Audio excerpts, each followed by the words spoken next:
Bumili ako ng wireless microphone. So, ang brand niya po ay TNW. Ayan. So, ating i-review kung gaano ba siya kaganda. So, ngayon, ang gamit ko ay itong old namin na wireless microphone. Mura lang siya, no, sa Yellow Apps namin nabili. And then, ano nga ba yung nasa loob nung ating nabili na microphone? Ayan, ito po yung mga kasama po ng ating nabili na wireless microphone. So, meron siyang earphone.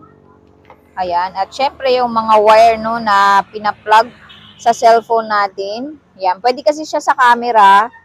Ayan. And ito, para din to sa mobile phone naman. Ayan. And ito, siguro ito yung charger niya. So, meron din siyang Type-C. Ayan, na wire. Ayan.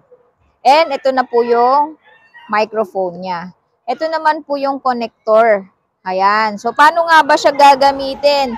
Actually, na-open ko na ito and nilagay ko na rin yung feather dust niya. Kasama rin po yung feather dust. Ayan, para po hindi siya, kumaga makabawas siya ng ingay. No, kasi nandito kami sa tabing kalsada, yung aming bahay. And talagang maingay po, lalo na pagka may mga sasakyan na dumadaan. So, napakaganda po nito. No? Yan. Pero titingnan natin kung gaano ba siya kaganda yung sounds niya. Okay, so iti-try na natin kung gaano ba siya kaganda.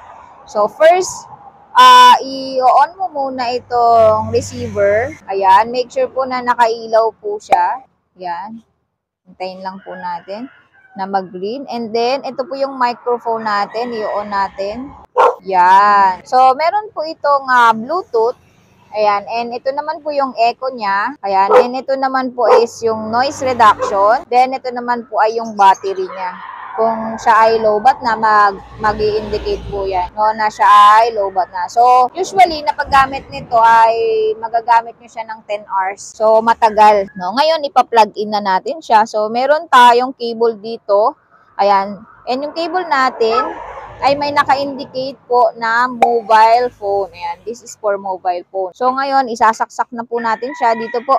Ayan. So, meron siyang tone. Yan. So, dito natin siya sasaksak. Yan. Ngayon, i-connect naman natin siya sa aking phone. Yan. Make sure po nakasaksak siyang maigi. Yan. Then, i-try na natin. Ito yung sample na wala siyang noise reduction and wala din siyang feather dust. Tingnan natin kung gaano siya kalinaw. Ito naman yung merong noise reduction na wala pa ring feather dust. So, titingnan natin kung alin yung mas malinaw. Ito naman yung meron ng feather dust. Ayan, titingnan natin kung maririnig pa rin yung ingay ng mga sasakyan dito sa mic na to. Yan, itry naman natin yung merong noise reduction at merong feather dust. Hello. Ayan, so lumayo lang po ako, no? Pero ang abot po ng ating microphone is 50 meter.